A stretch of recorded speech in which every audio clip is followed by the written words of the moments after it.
So gender as a spectrum, I mean, we all know this now, don't we? Gender as a spectrum of individual identities. It's not binary as we experience and live it. There's many different gender identifications, and we also know now that biological sex is less binary than we previously thought. And this isn't new, of course, because colonialism imposed gender as a binary in some cultures where it wasn't necessarily the norm, or where there were other gender identifications.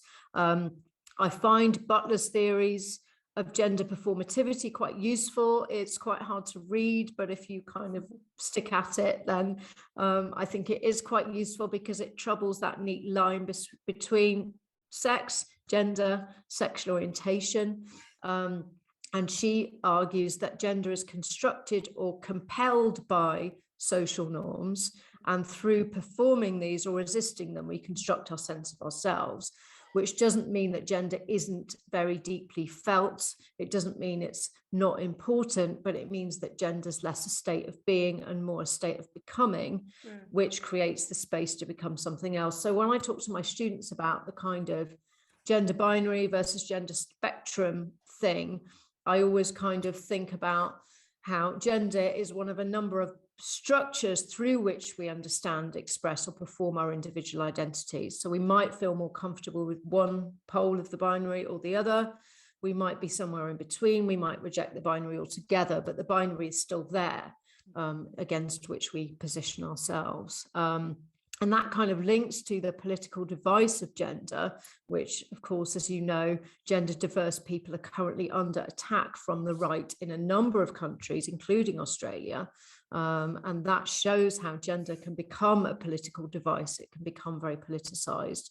This isn't new either. I mean, thinking back to the kind of moral panics about homosexuality during Thatcher's Britain, Reagan's America, etc. So anxiety focused on gender and sexuality tends to emerge during times of crisis. Also, concern for women is a really, really effective way of sowing discord between different class and racialized groupings, or justifying class and race oppression. And Layla Ahmed calls this colonial feminism. So it's feminism used against other cultures in the service of oppression and exploitation.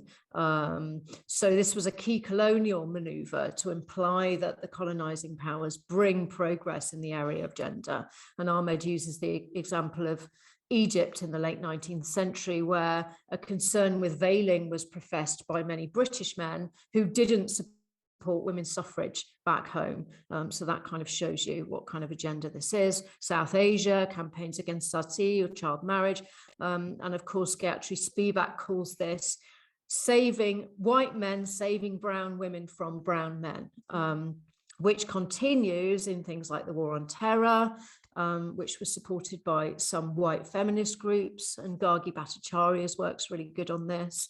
Comments about immigrants, so Trump's comments about Mexicans, Nigel Farage's comments in this country about immigrants coming to rape our women, and it's mirrored in the campaigns against trans people, which pose trans women as a threat to cis women and children. So that's the way that gender becomes a political device. And I think that feeds quite well into some of your other questions, so I'll stop there.